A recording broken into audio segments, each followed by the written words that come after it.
guys. Guys, meron tayong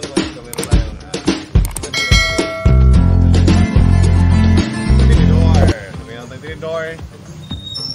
Yan, bicycle fork sa Tanke airfork. Meron tayong fork. And then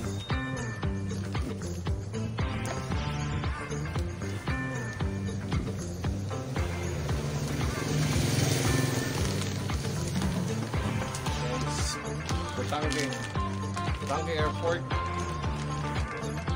29er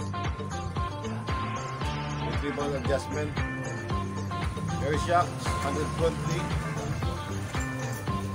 trouble, naka-direct mount sa kanyang brake or na caliper brake, non-tapered. So non-tapered ang kanyang steering post, ang kanyang adjustment para for lockout, ilog siya. So mas maganda magandang pihitin siya. So kanyang air valve dito. So Tanke airport.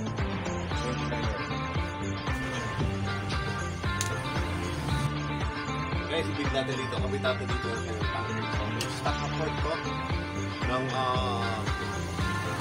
case 2. So ito papalitan natin ang Tanke, na bagong Tanke na port. Pala natin, install natin dito guys.